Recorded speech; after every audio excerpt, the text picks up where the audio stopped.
astronauts to the moon.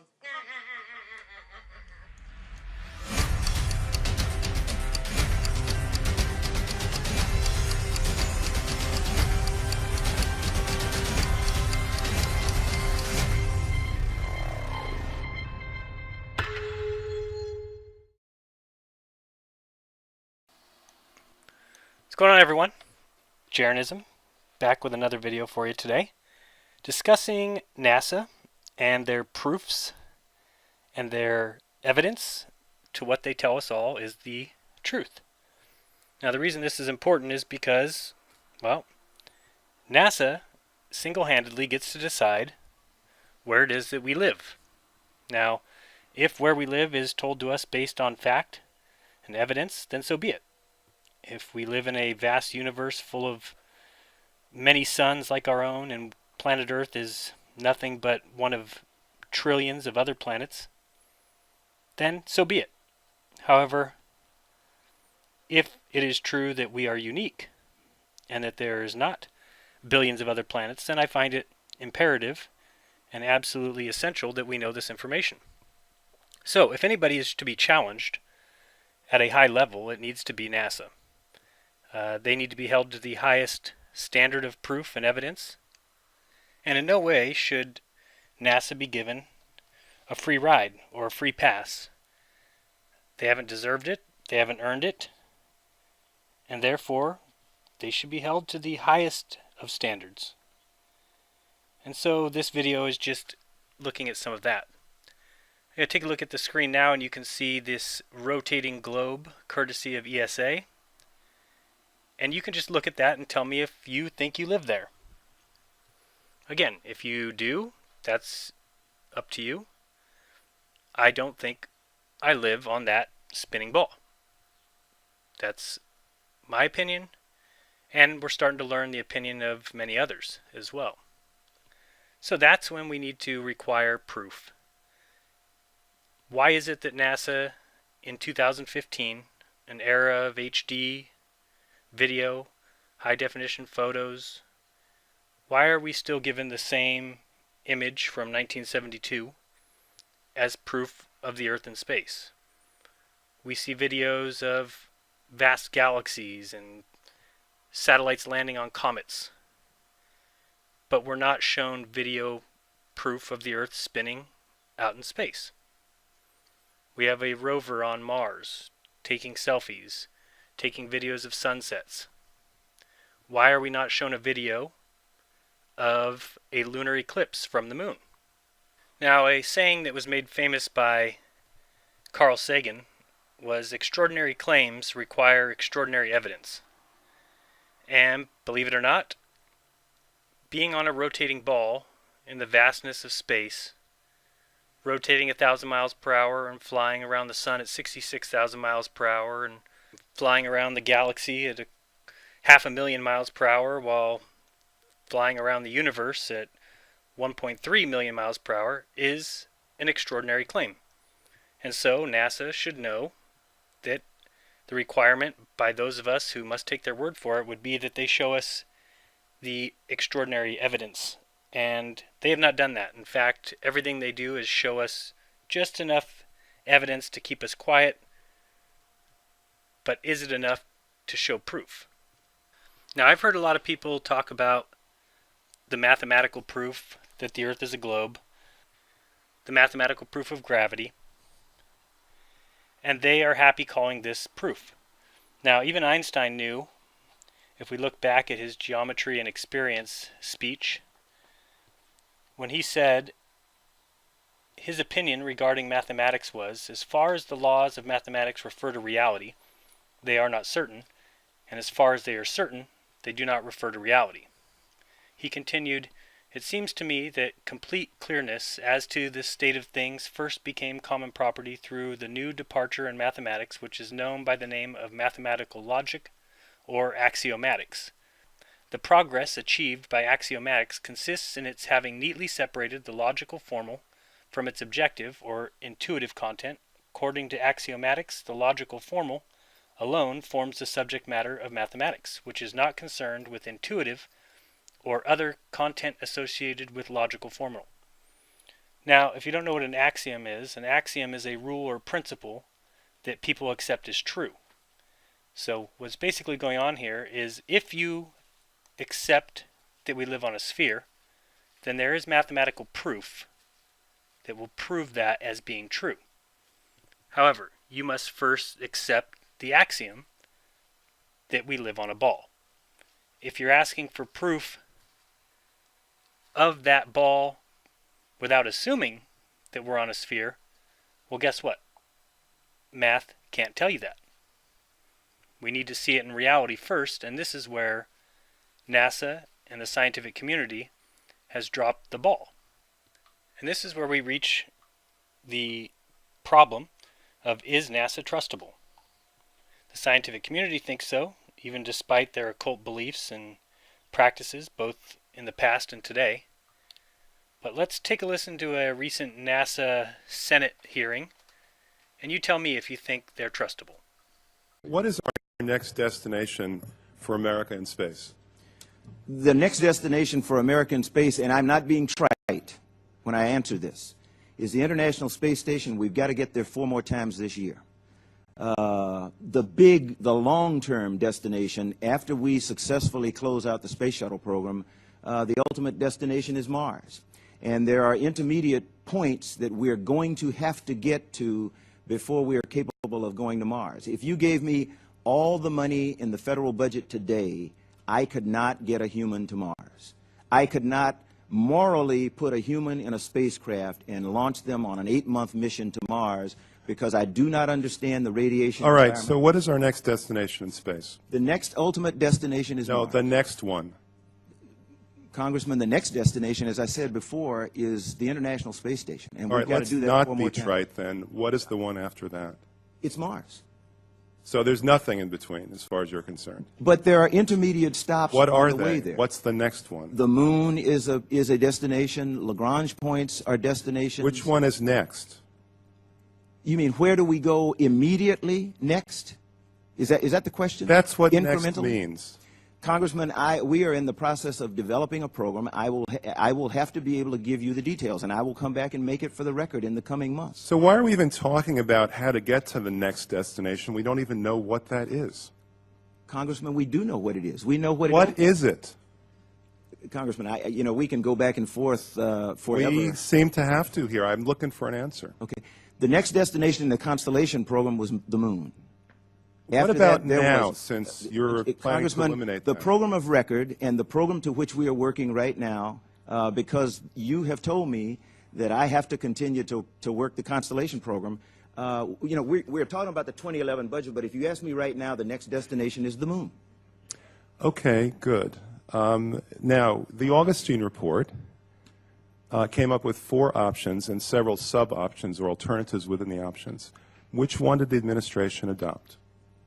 The administration adopted the recommendations of the Augustine report, which was Which the flexible option? path. The flexible path. The flexible path. Yes, sir. Okay, so you That think was the recommendation of the Augustine committee. All right, now you can correct me if I'm wrong, but I did read the report and it seemed to me that the flexible path involved continuing the Constellation program. Is that a fair statement? The Constellation, the Augustine committee did not recommend cancellation of the Constellation program. That's So then I'm right. You're right that they did not recommend cancellation of the Constellation program? The flexible path included continuation of the Constellation program. The flexible path did not necessarily include. I think you're cherry picking from the report. The report said. I just want to know why you had all these people come together, the people who knew the most about the space program, and then you ignored their recommendation to continue the Constellation program. Congressman, That's what I'm asking. they did not recommend continuation of the Constellation program. What The they flexible said, path did. Congressman, what the report said was that they find no technical challenges in the Constellation program that cannot be met the way that NASA has always met them. However, to do so will cost a significant amount more than anyone will reasonably be able to place in a budget. All right, regarding the budget, it seems to be your plan to put people in space through commercial programs. Is that correct? I intend to put people into low Earth orbit through commercial programs. How often has that happened so far? We do it today. Explain to me. Go ahead. Well, today I go out and I pay USA to operate the space shuttle out of the Kennedy Space Center. The vast majority of my workforce right now is, as Congresswoman Edwards mentioned, 89% of the workforce in the shuttle program today are contractors. So you consider the space shuttle program to be a commercial program? I consider the space shuttle program to be evidence that commercial entities can successfully operate. Please answer the question. My time is limited. Yes. Okay. So what's wrong with continuing it then? We would not, I do not think it would be wise to continue the space shuttle program beyond the 4 additional flights that we're on track to fly right now. I think that would not be prudent. But if one's commercial and the other's commercial, what's the advantage of switching? The advantage is that we relieve ourselves of the responsibility and the cost for operating and maintaining infrastructure as we do today with the space shuttle program. Isn't it true that commercial entities have never put a man in orbit? Ever? Commercial entities have put every human in orbit that the United States has flown. And you can take that up with North American Rockwell or Boeing or the United Space Alliance. Honestly, I'll tell you, my time is up now, so I'm going to tell you this briefly. I think that what you're doing is taking a shot in the dark. You have no way of knowing if any commercial entity will ever be able to put a man in orbit, no matter how much money you throw at them. What you're doing is you're taking NASA's manned space program and making it a faith-based initiative. I yield the rest of my time. Now, I don't know about you, but for me, it is obvious that NASA is not one of the world's most upfront and transparent organizations in the world. And that should go without even saying. But let's take a look at something I saw on the internet the other day. It was simply a little web page that said, "Can the curvature of the Earth only be seen from outer space?"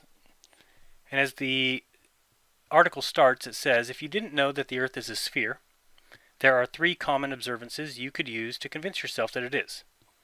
First, it says the first common observance is the shape of the moon. First, the face of the full moon is circular. Okay, I would agree with that. And that would lead you to believe that it is a sphere. Again, did you catch that? The observation is that the moon is circular, and that would lead you to believe that it is a sphere, rather than a disk. But let's continue. When the moon eclipses the sun, the shape of the shadow is always circular. This is true, which clinches a spherical shape for the moon. So, if you got that, they somehow have now clinched, based on the circular moon, that it is a sphere. It says, by extrapolation, you could now assume that the Earth is a sphere also. So that's their evidence. Then it says, also notice that when the moon is being eclipsed by the Earth during a lunar eclipse, the part of the moon that is eclipsed is actually the shadow of the Earth. This shadow tells you the Earth is a sphere, just like the moon.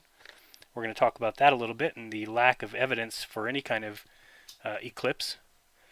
And it says a third way to see that the Earth is a sphere is to look at how objects in the distance disappear as you get further away. For example, a 100-foot tall ship that is 15 miles away is not visible. That's because it is blocked by the curvature of the Earth. As it approaches, it rises from the tip of the mast. First is visible, then more and more of the ship comes into view as the ship gets closer. So that is their 3 evidences of a spherical Earth. And we'll cover some of those and why in no way should you be able to take from this article that the Earth is a sphere. So here you have a picture of the moon.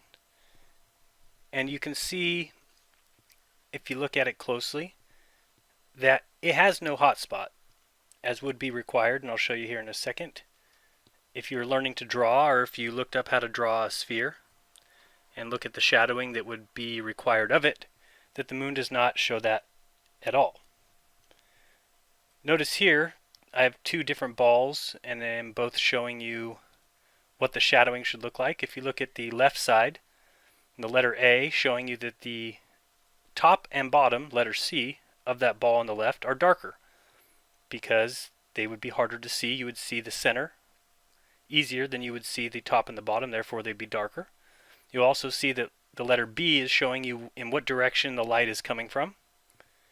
Now if we look at the ball on the right side, same thing. A and C are darker and shadowed. B tells you exactly where the source of the light is with the hot spot. And then D showing you the darker middle. Here's another picture of the moon where we see there is no such shadows on our moon. It is completely lit in total, in completeness. There is no darker top, there is no darker bottom. There is no hot spot showing where the source of the light is. So to me it does not even show at all that it is a sphere. A sphere would show significant changes in the top and bottom. And if you think about it, if we are underneath the moon, being it is above our heads, we should be able to see more of the bottom of the moon than we would see of the top. Yet when you look at the moon, look at it tonight, it's pretty close to being full. You'll see that you don't see any more of the bottom than you do the top. In fact, it looks like a disk. That you're seeing the whole thing in completeness, but not at all like a sphere. If you look at this movie clip, it's a little bit different than you would expect to see the moon because of the different lights in the room. However, you can see, since we are underneath that ball, we can see the underside of it. Another thing is if you look at this picture here, which shows a transit of Mercury or Venus, how could you say that that item that is passing the sun is a sphere? It looks like a circle.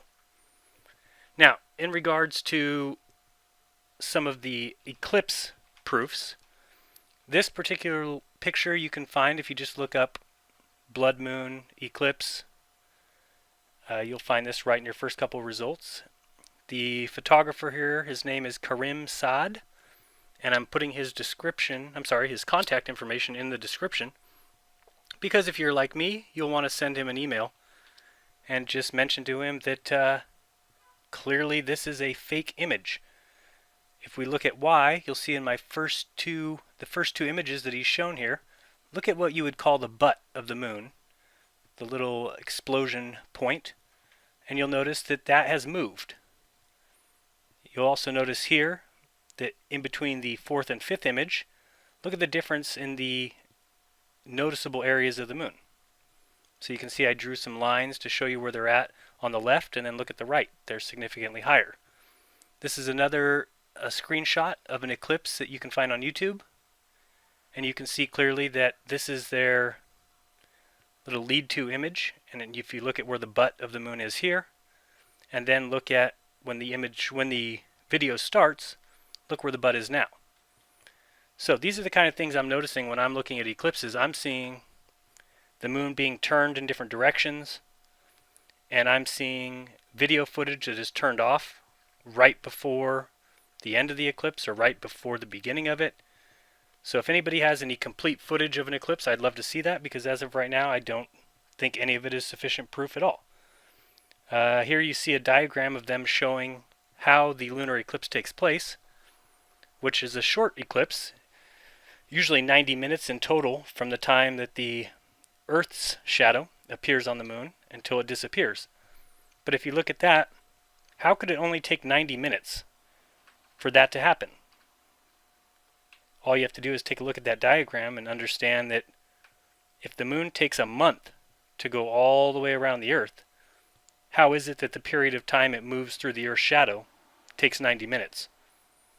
It does not make any sense. Here you see another image of an eclipse. Somebody needs to explain this to me.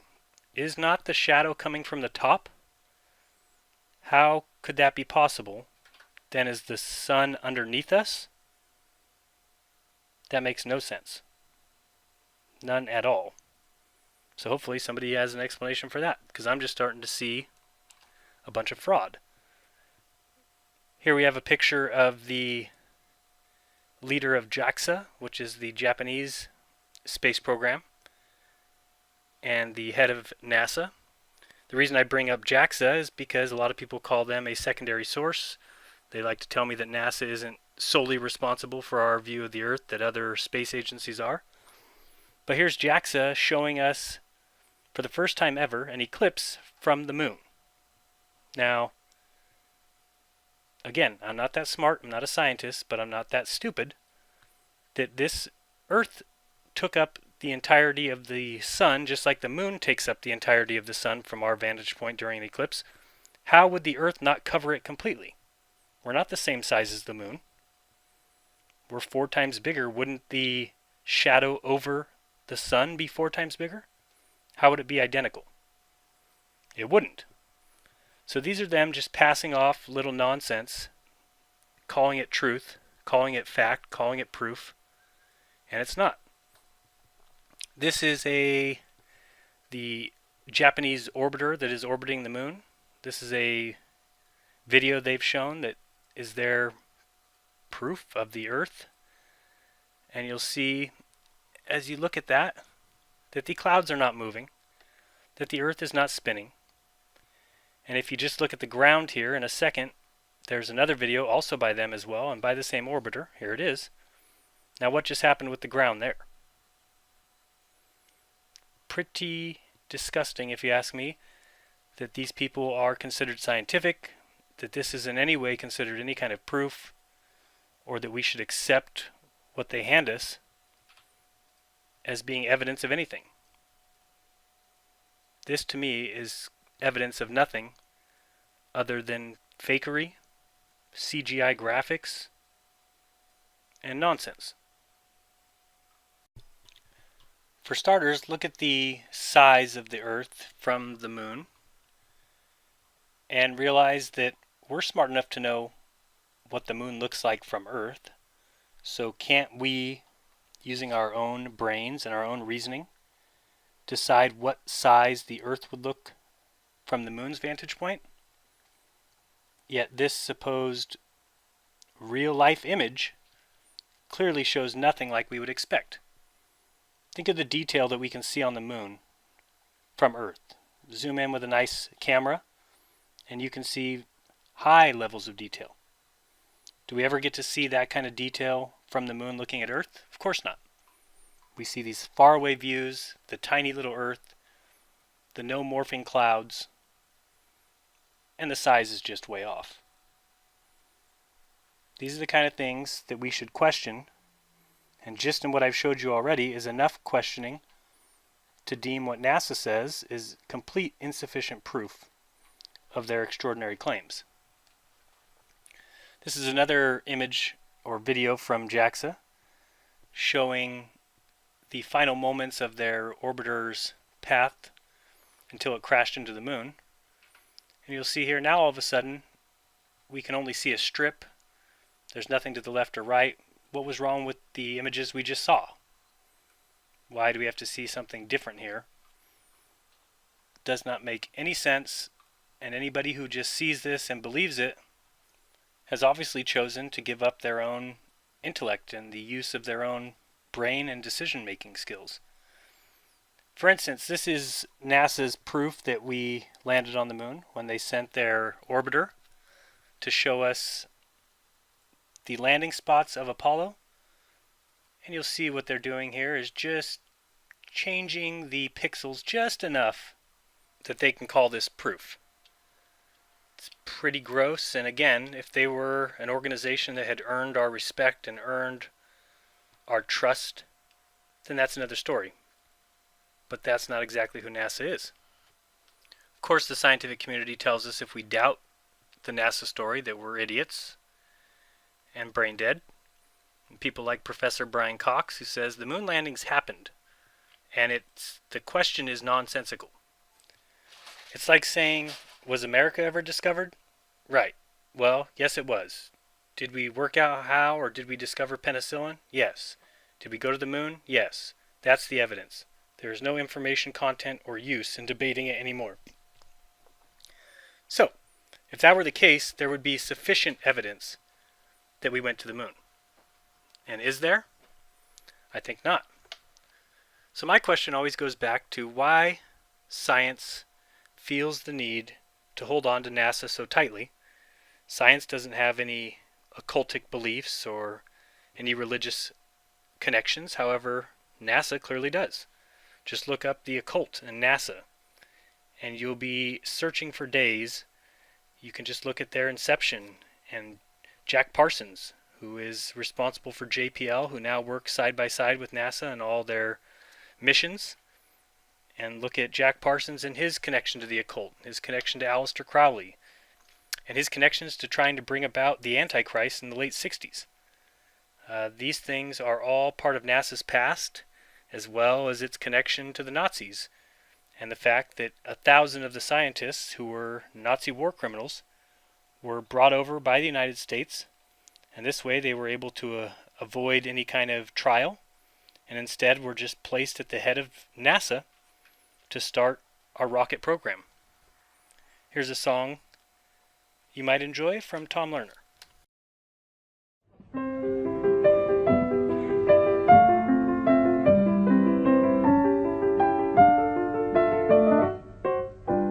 Gather round while I sing you of Werner von Braun, a man whose allegiance is ruled by expedience. Call him a Nazi, he won't even frown. Nazi schmazi, says Werner von Braun. Don't say that he's hypocritical, say rather that he's apolitical. Once the rockets are up, who cares where they come down? That's not my department, says Werner von Braun.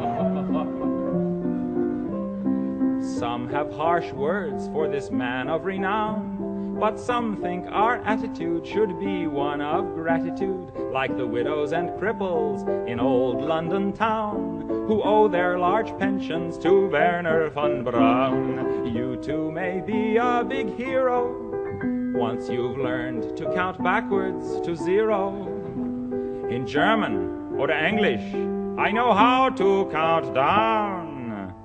And I'm learning Chinese, says Werner von Braun.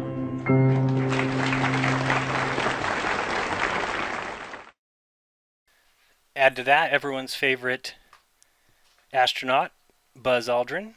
And you can see here he's with Luther A. Smith, the Sovereign Grand Commander, with the Masonic flag that Aldrin says he took with him to the moon.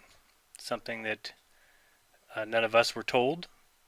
But is this the kind of religious beliefs that our scientific organization of NASA is allowing its astronauts to go to the moon with paraphernalia from Freemasonic lodges? Not only that, but if you didn't know, look up lodge number 2000, Tranquility Lodge. That lodge is actually the Masonic lodge on the moon. Yep, I guess Buzz took it upon himself to grant them the lodge that is currently on the moon. Here in his letter to the Grand Commander, he says, "It was a great moment in my life to be so cordially welcomed to the House of the Temple on September 16th, 1969. Then he goes on to say, "My greatest pleasure, however, was being able to present you on this occasion the Scottish Rite flag, which I carried on the Apollo 11 flight to the moon, emblazoned in color with the Scottish Rite double-headed eagle, the Blue Lodge emblem, and the Sovereign Grandmaster's insignia." So these are the kind of things that we see from NASA. Are they really out to advance science, or are they serving in their devotion to these mystery gods of Egypt? Moral of the story is, why in the world would we give these people the benefit of the doubt? Look at these three here on the cover of the Apollo 11 post-flight press conference sheet. Do those three men seem very excited about what they just did? Or do they seem like they might have a little secret that they can't tell? So now we'll get into some new stuff you may have never seen. Here we've got a video I found from the National Aeronautics and Space Administration Langley Research Center. Remember that, I'll be bringing it up here shortly, and a lot. This film was released a long time ago. It's very old. And it is an evaluation of a gravity simulation technique for studies of man's self-locomotion in lunar environments. And you'll see here, basically, you can see the NASA logo up there in the upper left. But basically they're just doing some simulations regarding the gravity or lack thereof on the moon. But definitely an interesting video in regards to the possible moon landing hoax. Remember, they had never been there before, so I guess when you haven't been there before, you know all about the gravity there. One of my major problems with NASA is the fact that just take a look at what goes into a launch nowadays. If we're going to launch something, they have to have the perfect weather. The launch pad is set up, which takes probably weeks. You have to have the ground crew. You have to have everything going just perfectly in order to launch. Now remember, also, we have SpaceX trying to launch and land a rocket, which they have not yet been able to do. They cannot launch a rocket, have it land, and then relaunch it again. Yet, if you believe in the moon landings, we did it 6 times already. We landed on the moon, and then with no launch pad, no launch team, no ground team, no perfect weather, nothing. They just launched right off again from the moon, reconnected with the orbiting lunar orbiter, and came on home. No issues, no problems. Is that really believable to you? Do you really think that's the way things go? We never had one mistake. Those things just fired right off, took off from the moon, not an issue, never lost a human. They made it seem awfully simple, didn't they?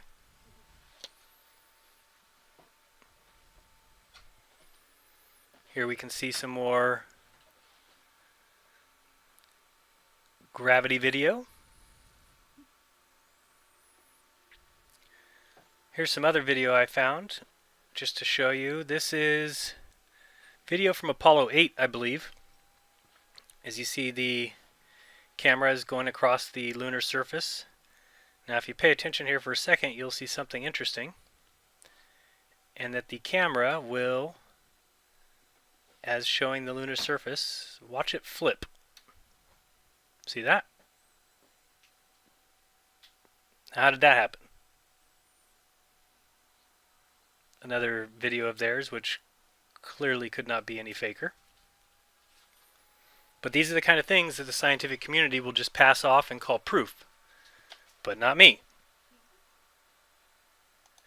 Now, I would be the first one to admit that this is a lot of circumstantial evidence. Nothing is concrete proof that we did not go to the moon. But when you add all these things together, that's when you need to be able to trust your intuition, trust your brain, trust your own eyes to make a decision for you, not just what the scientific community says, because I will tell you they are wrong. I mean, how do you believe that NASA lost all the footage from the original moon landing? Following a Freedom of Information request, NASA admitted they lost all the original video footage from the Apollo missions. That's insanity. So, now I wanted to show you some images. I hope that you'll watch them carefully. And I also linked in the description to all the PDFs where I found this information, all courtesy of NASA. So hopefully you can see what I see, and this is the most damning evidence I've seen to date of the NASA moon hoax. How about this image? Clearly a soundstage. Clearly we've got a gigantic light coming through from the right-hand side. Looks to be the sun. We've got the moon lander there. We've got a giant helium balloon that would definitely take some weight off of the astronauts and give them the appearance of lesser gravity. This image is one of the most damning I've seen. Unbelievable image. Next we have this gentleman sitting back in a chair, drawing every detail of the moon, making sure they don't miss a bit, because that's something you would do if you were really going there, right?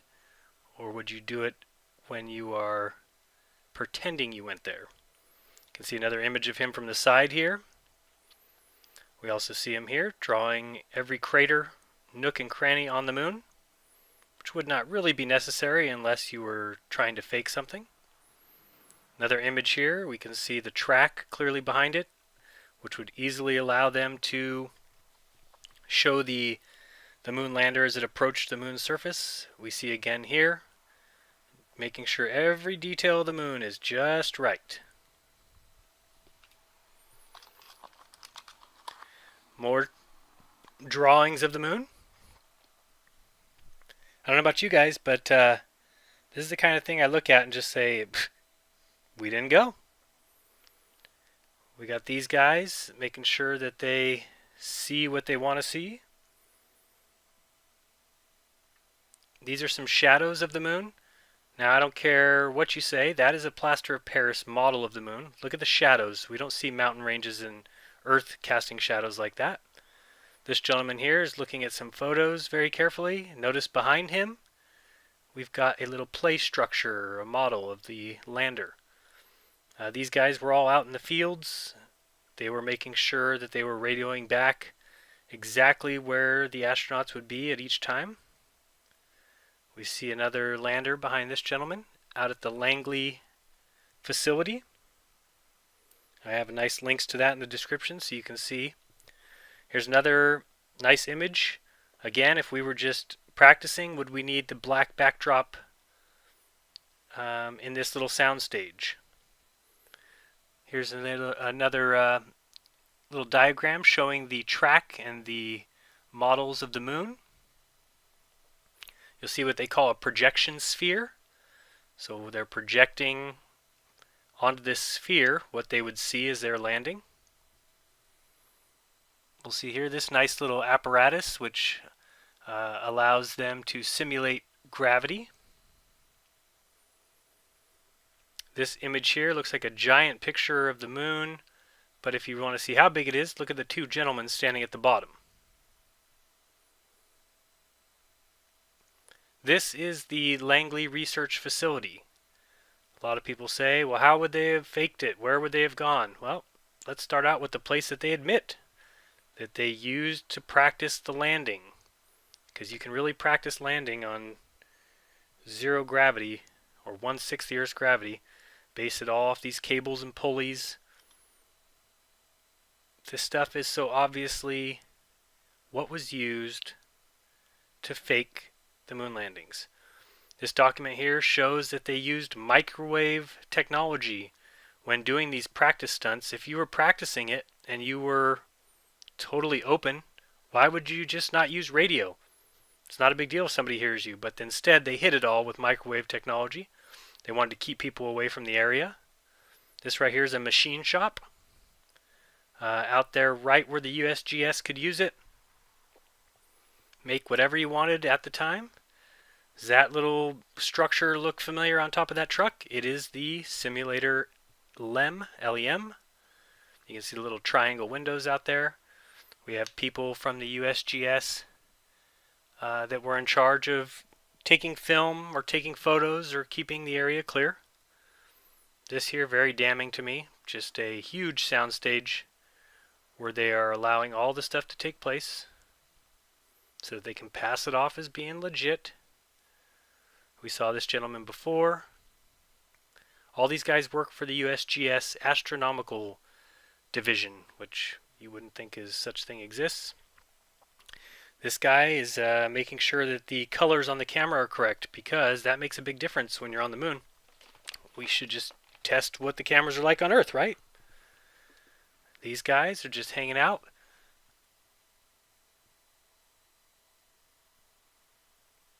You can see here, this is a little document showing the telemetry room. I love the one is the plotting room.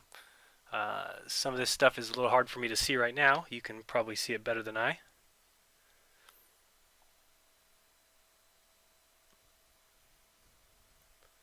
So these are the kind of images I'm talking about that just really, you could just see that camera sitting on that astronaut's chest there. How hard would that have been to take photos of that on the moon? And a lot of people, this is a view from outside the makeshift LEM, the triangle window, showing that they're clearly just looking in a field.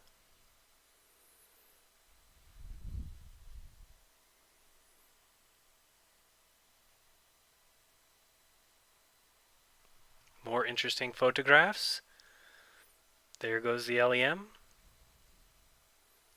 So everyone says, oh, it would have taken so many people for them to fake it. Well, not really. If you pay attention also, you can see that a lot of the astronauts from the earlier missions were the ones doing the communications during the later missions.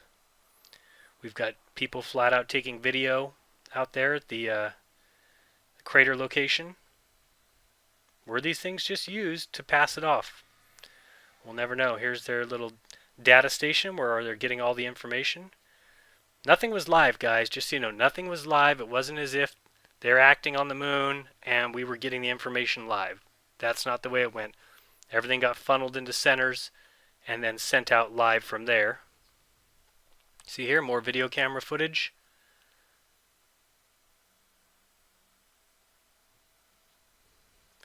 We have images like this, which if you've watched any of the old Apollo 11 or early Apollo docking and redocking, all that stuff just looks like it's done in a simulator with black background. Well, start looking around and you'll see these projection machineries.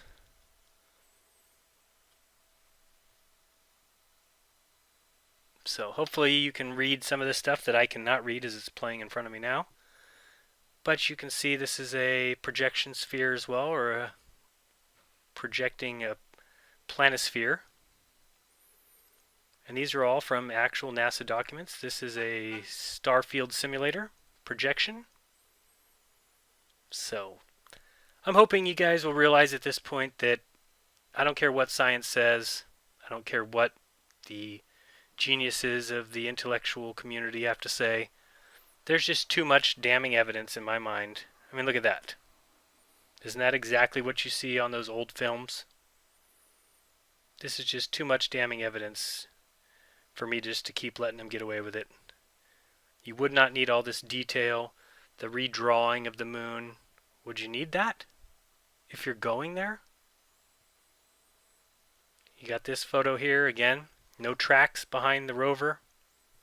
Pretty self-explanatory. These things were staged and set up.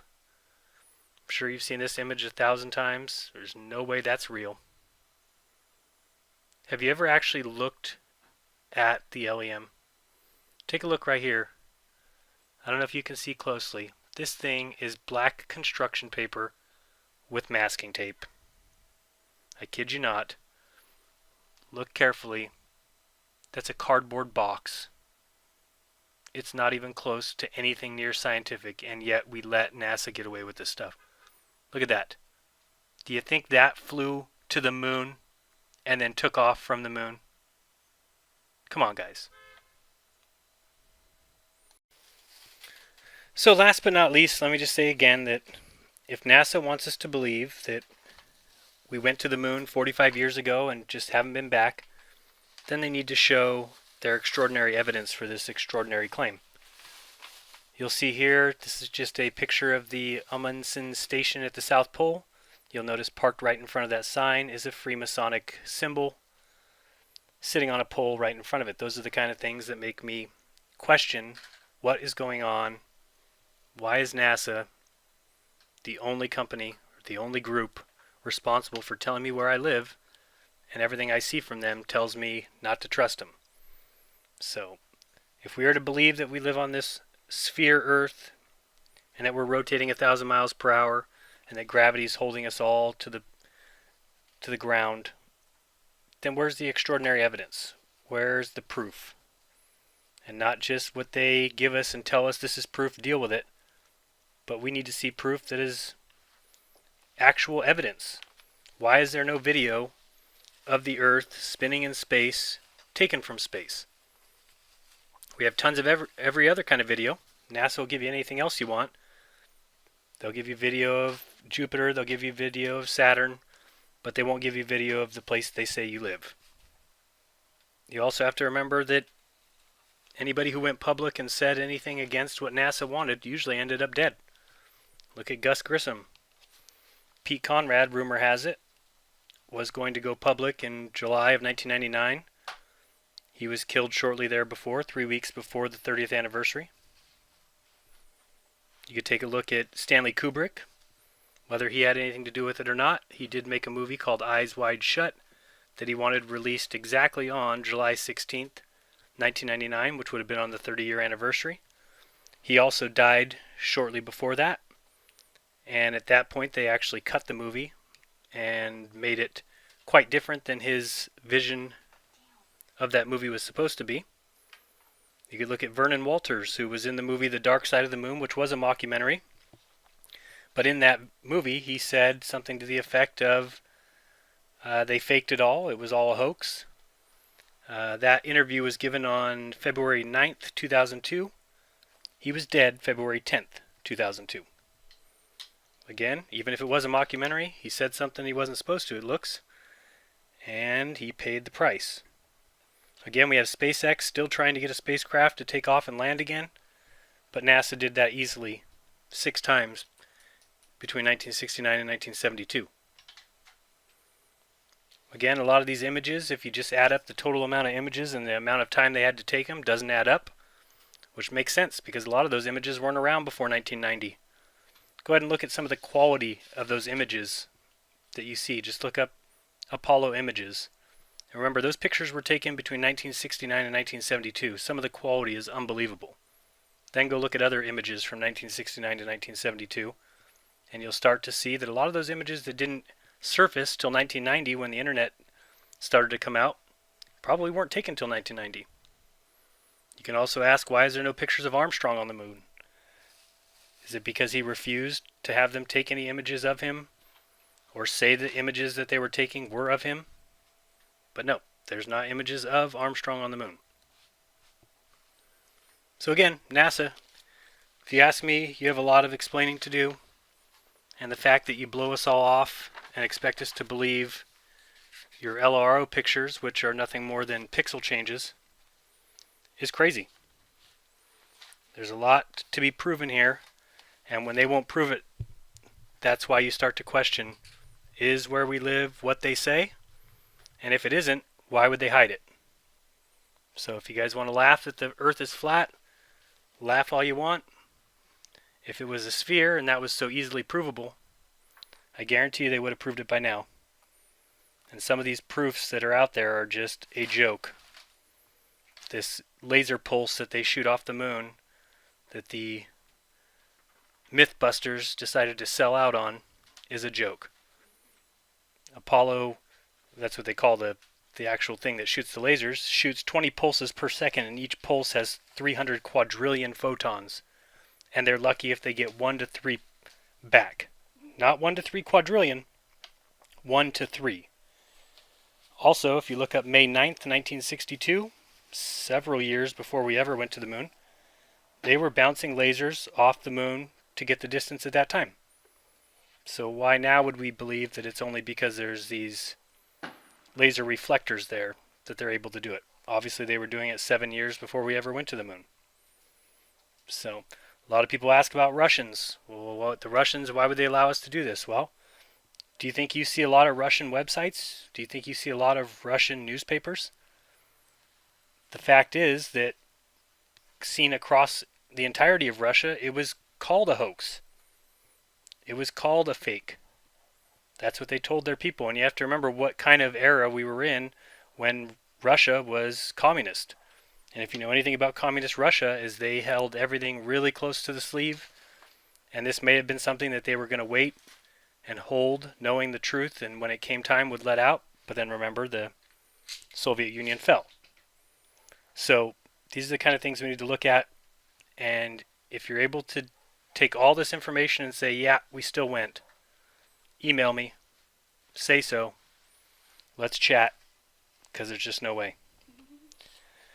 So, till next time, this is Jeranism telling you we didn't go to the moon, I promise you. And I would definitely retract my promise if NASA gave us any kind of evidence that led me to believe in any way that we've been there. And there's just no way. Humans haven't left low Earth orbit. They've never been more than 200 miles from the Earth. So for them to tell us all these lies and keep going with it, I think it's obvious they're trying to hide something. And we need to do some investigation to figure out what. Or demand that NASA prove it. NASA, you could put a camera on the moon this week and have it filming the Earth. How about for this coming blood eclipse, the blood moon eclipse that's coming in later this year? Why not show us this eclipse from the view of the moon? You seem to do everything else just fine. You can show the sunset from Mars, but you won't show us these little things, which would be just send an HD camera to the moon.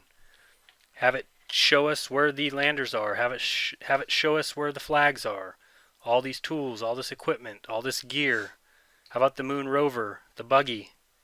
All those things could be shown on a 1080 HD video camera, and all of a sudden, nobody could say the Earth is flat anymore. It'd be impossible. Nobody could say we never went to the moon anymore. It'd be impossible. That's called proving it. And if I were a scientific organization and people questioned my validity, I'd do everything in my power to prove myself and not just keep taking money from people and expecting them to believe me. If it's true you went, fantastic. Prove it. I'll be the first one to make a video saying I was wrong. NASA is a stand-up organization, stand-up body of scientific knowledge. I'll be the first one. And you'll get rid of everyone who's ever said that the moon landings were a hoax. Prove yourselves to be legit, but you won't do it. And we know why. Till next time, don't lie to each other. Take care of each other. Treat others better than you treat yourself. And open up your mind and open up your eyes, because there's truth inside. Don't just listen to what NASA tells you, because I have a feeling that truth is the last thing on their mind. Till next time.